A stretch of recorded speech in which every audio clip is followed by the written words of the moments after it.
राधे राधे दोस्तों, श्री राधे कृपा एस्ट्रोलॉजर में आपका स्वागत है दोस्तों। आशा करता हूं मैं आप सब लोग एकदम अच्छे, एकदम स्वस्थ होंगे। दोस्तों, मेरे पास कमेंट्स में काफ़ी सारे विषय आ रहे थे, मैसेजेस आ रहे हैं आपके। ठीक है कि पंडित जी इस टॉपिक पे बनाइए है, इस विषय पे आप चर्चा करिए। तो जिस विषय पे हम लोग चर्चा करने वाले हैं बहुत महत्वपूर्ण है, विपरीत राजयोग और केंद्राधिपति दोष। विपरीत राजयोग कैसे बनता है और उसका क्या फल मिलता है, और केंद्राधिपति दोष कैसे बनता है और इसका क्या फल मिलता है, ये दोनों ही हम चेक करेंगे। और मैं आपको दोनों के बारे में आपको जो सूत्र हैं वो बताऊंगा कि आपको कुंडली से कैसे चेक करना है और इसका फल कथन कैसे होता है। दोस्तों, अभी तक आपने चैनल को सब्सक्राइब नहीं किया है, चैनल आपका ही है, इसको सब्सक्राइब कर दीजिए, बेल आइकन पे क्लिक कर दीजिए। जितना वीडियो को शेयर करेंगे उतना अच्छा रहेगा। मेरी आपसे एक प्रार्थना है, वीडियो को अंत तक देखा करें, स्किप करके मत देखिए, नहीं तो आपको जानकारी मिलेगी नहीं, और मिलेगी तो वो पूर्ण ज्ञान नहीं मिल पाएगा। अंत तक देखिए, विषय काफी महत्वपूर्ण है। अगर आप ज्योतिष कर रहे हैं, ये चैनल वैसे भी कोर चैनल है, ज्योतिष कर रहे हैं या ज्योतिष सीख रहे हैं, विषय काफी महत्वपूर्ण है। बहुत कुछ सीखने को मिलेगा यहाँ से, आपको इस चैनल के माध्यम से आपको बहुत कुछ सीखने को मिलेगा। आप जितने भी वीडियोस हैं, आपके लिए कुछ ना कुछ आपको यहाँ से लर्निंग या कुछ ना कुछ सीखने का अवश्य मिल रहा है। क्योंकि मेरा जो उद्देश्य है दोस्तों, आप जो भी अगर आप ज्योतिष कर रहे हैं तो कुछ ज्योतिष की आपकी बारीकियों को और निखारना है। जितना मैं आप समझता हूं ज्योतिष, उतना मैं आपको समर्पण कर दूंगा। तो देरी नहीं करते हैं, शुरू करते हैं आज का टॉपिक, आज का विषय, विपरीत राजयोग। अब क्या होता है, जैसे अगर आप ज्योतिष कर रहे हैं तो विपरीत राजयोग के बारे में बहुत सारी चीजें बताई जाती हैं। तो मैं कुछ आपको इसका थोड़ा सा इस सब्जेक्ट के बारे में बताता हूँ कि विपरीत राजयोग होता क्या है और कैसे देख चेक करना है। देखिए दोस्तों, पहले तो ये समझने की कोशिश करिए कि विपरीत राजयोग जो है, छठा घर, आठवां घर और 12वां घर, छठे घर का स्वामी, आठवें घर का स्वामी और 12वें घर का स्वामी अगर एक दूसरे भाव में बैठ रहे हैं, मतलब बुरे घर का स्वामी अगर बुरे घर में बैठ जाए, क्योंकि छठा घर, आठवां घर, 12वां घर ये बुरा घर है ज्योतिष में। अगर 6 8 12 का स्वामी 6 8 12 में ही बैठा है तो ये विपरीत राजयोग कहलाता है। विपरीत राजयोग का मतलब क्या है? विपरीत राजयोग का मतलब है विपरीत परिस्थिति में भी आपको फल दे के जाएगा। विपरीत परिस्थितियां और विपरीत जो आप कहते हैं ना कि ये चीज कैसे हो गई, ज्योतिष में कहा जाता है ये चीज तो होनी नहीं चाहिए थी, तो उस स्थिति में भी आपको शुभ फल देगा ये योग। बुरे घर का मालिक बुरे घर में बैठ जाएगा तो विपरीत राजयोग कहलाएगा। कैसे होता है और कैसे बनता है, बन रहा है, ये मैंने आपको बता दिया। अब मैं थोड़ा सा बता रहा हूँ, इसको थोड़ा टेक्निकली समझने की कोशिश करिए। जैसे एग्जाम्पल के तौर पे छठे घर का मालिक 12वें घर में बैठ गया, तो छठा घर क्या है? हमारी बीमारियों का है, रोग का है। ठीक है, तो ये बुरा घर हुआ। और 12वें घर में बैठ गया तो ये 12वां घर भी बुरा होता है। तो 12वें घर के जो सिग्निफिकेशन है, कारक तत्व है, उसका ह्रास कर देगा, उसको नष्ट कर देगा। अगर छठे घर का मालिक 12वें घर में बैठ जाएगा तो 12वें घर के जो मतलब सिग्निफिकेशंस हैं, कारक तत्व हैं, जो उसको ये नष्ट कर देगा। उससे आपको प्रॉब्लम नहीं आएगी, फिर 12वें घर से आपको प्रॉब्लम नहीं आएगी, और उससे आपको अच्छे रिजल्ट देखने को मिलेंगे। ऐसे ही मान लीजिए 12वें घर का स्वामी अष्टम भाव में बैठ गया, तो अब आपको अष्टम भाव के जो खराब रिजल्ट हैं, तो अष्टम भाव आपको खराब रिजल्ट देना चाहता था वो नहीं देगा, अच्छे रिजल्ट देगा, अचानक धन लाभ, अचानक प्राप्तियां ये देगा।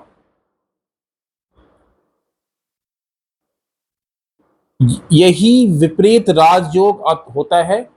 और ये कैसे आपको चेक कर, देखिए मैंने आप बता दिया आपको, बट आपको इसमें मेन पॉइंट क्या चेक करना है, मेन पॉइंट चेक करना, लग्नेश पीड़ित नहीं होना चाहिए, लग्नेश खराब अवस्था में नहीं होना चाहिए, लग्नेश पीड़ित नहीं होना चाहिए, राहु से, केतु से, शनि से लग्नेश पीड़ित नहीं होना चाहिए, और लग्नेश 6 8 12 में नहीं होना चाहिए। लग्नेश का अच्छा होना बहुत जरूरी है विपरीत राजयोग की श्रेणी में। लग्नेश की डिग्री अच्छी होनी चाहिए, लग्नेश अस्त नहीं होना चाहिए, लग्नेश नीच का नहीं होना चाहिए, लग्नेश 6 8 12 में नहीं होना चाहिए। ठीक है, तो इस तरह से अगर चेक करिए क्या आपकी कुंडली में विपरीत राजयोग बन रहा है, और बन रहा है तो फिर इसकी जब दशा आएगी, अंतरदशा आएगी, तो आपको रिजल्ट, आपको परिणाम, पॉजिटिव परिणाम देखने को मिलेंगे, बहुत ही बढ़िया रिजल्ट देखने को मिलेंगे। अब मैं बात करूंगा केंद्राधिपति दोष। अब इसको लेके भी थोड़ा सा कंफ्यूजन बना रहता है। केंद्राधिपति दोष कैसे बनता है? जब कोई शुभ ग्रह केंद्र का स्वामी होता है, जब कोई अशुभ ग्रह केंद्र का स्वामी होता है, इसमें कुछ ज्योतिषी खाली शुभ ग्रहों को लेते हैं, पर मैं दोनों के बारे में आपको बता रहा हूं। जब कोई शुभ ग्रह केंद्र का स्वामी होता है तो उसकी शुभता की उसका शुभता का ह्रास हो जाता है, उसकी शुभता में कमी आ जाती है। और जब कोई अशुभ ग्रह केंद्र का स्वामी होता है तो उसकी अशुभता में कमी आ जाती है, अशुभता में जो वो खराब रिजल्ट देना चाहता था वो उसमें कमी आपको देखने को मिलेगी, और वो 50% देगा। और कोई शुभ ग्रह केंद्र का स्वामी हो जाए तो उसकी शुभता में कमी आ जाती है, वो जो आपको बेनिफिट देना चाह रहा था उसमें कमी कर देगा। जैसे गुरु, शुक्र और बुध अगर केंद्र के स्वामी हो जाए तो जब इनकी दशा या अंतरदशा आएगी तो आपको उतने अच्छे रिजल्ट नहीं देखने को मिलेंगे जितने आपने सोच रखे हैं। ऐसे ही मंगल, शनि अगर केंद्र के स्वामी होते हैं तो उतने खराब रिजल्ट नहीं देखने को मिलते हैं जितने आपने अपने माइंड में डाल रखा है या माइंड में सेट कर रखा है। ये खराब रिजल्ट देगा जब भी एक्टिव होगा, ऐसा नहीं होगा। उसके खराब रिजल्ट जो देने के परिणाम है, जो अशुभ तत्व देने के परिणाम हो, इसमें कमी देखने को मिलेगी, 50% तक कमी देखने को मिलती है। मैंने खुद लगा के पत्रिका में चेक किया है। अब जैसे एग्जाम्पल के तौर पे चंद्रमा शुभ ग्रह है ना, चंद्रमा तो मेष लगन में पत्रिका में शुभ ग्रह, आप मानोगे शुभ ग्रह केंद्र का मालिक है, लेकिन जब ये चंद्रमा एक्टिव होगा तो उतने अच्छे रिजल्ट नहीं देता है, क्योंकि शुभ ग्रह है और केंद्र का मालिक स्वामी हो गया।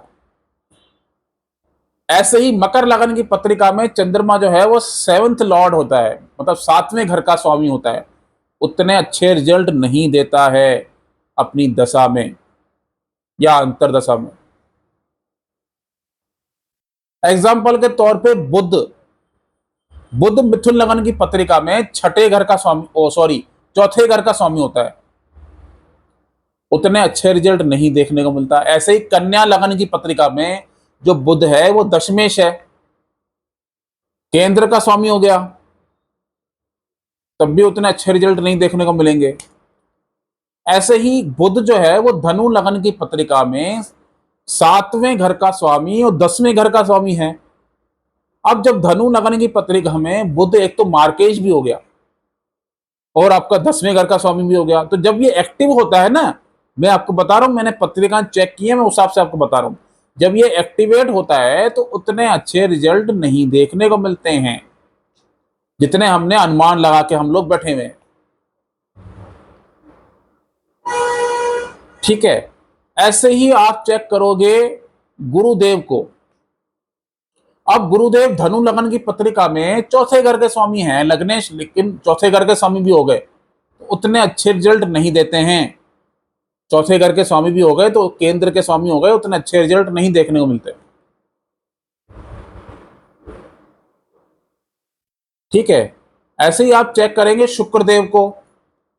अब शुक्रदेव जो है मेष लगन की पत्रिका में सेवंथ लॉर्ड भी है, वैसे तो द्वितीय भी है और सेवंथ लॉर्ड है, तो वैसे भी खराब रिजल्ट देगा, मार्केश हो गया। और शुक्र आप देखोगे कर्क लगन की पत्रिका में चतुरेश है, मतलब चौथे घर के स्वामी है,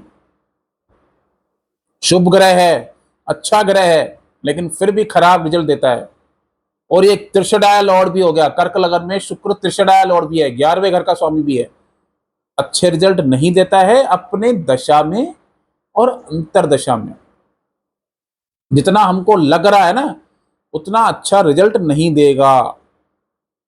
इसी को बोलते हैं केंद्राधिपति दोष। क्योंकि हम लोग बहुत खुश होते हैं कि केंद्र के ग्रह की दशा चल रही है, बहुत अच्छे रिजल्ट देगा, लेकिन आप चेक कर लेना केंद्र अधिपति अच्छे ग्रह हैं तो उतने अच्छे रिजल्ट नहीं देखने को मिलेंगे, देंगे पर परसेंटेज कम हो जाती है, बहुत कम परसेंटेज में देंगे तो अच्छे रिजल्ट बहुत कम देंगे।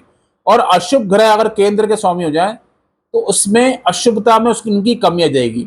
तो मुझे ऐसा लगता है अगर अशुभ ग्रह केंद्र के स्वामी होते हैं उनकी अशुभ तत्व की कमी आ जाती है, वो अशुभ रिजल्ट कम देंगे, तो ये हमारे लिए अच्छा है ना। बल्कि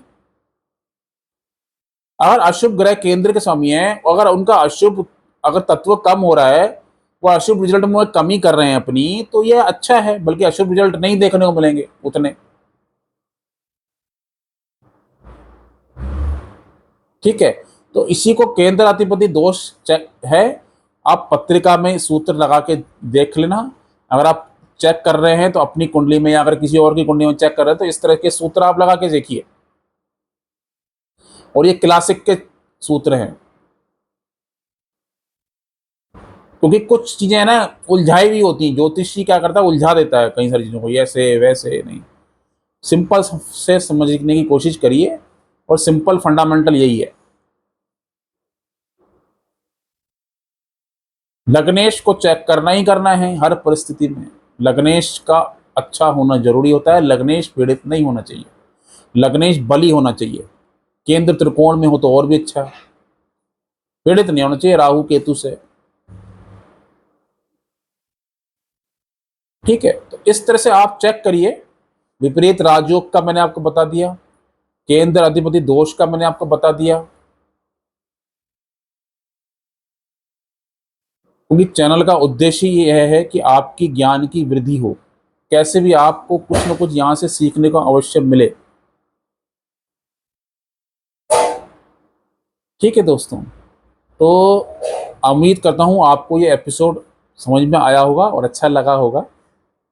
फिर नेक्स्ट किसी विषय पर चर्चा करेंगे। आपको कोई भी अगर विषय पे अगर आपको आपको देखना है विषय या आपको समझना है कि ये इस पे टॉपिक पर वीडियो बनना चाहिए, तो आप डिस्क्रिप्शन पे मैसेज डाल दीजिए, वहाँ से हम लोग इसको समझते हैं, इसको पढ़ते हैं, पर जिसकी डिमांड होती है उस पर हम लोग उस विषय पे हम लोग चर्चा करेंगे। ठीक है, तो आज के लिए इतना ही दोस्तों, फिर नेक्स्ट एपिसोड में फिर मुलाकात करेंगे। तब तक के लिए जय श्री राम, राधे राधे।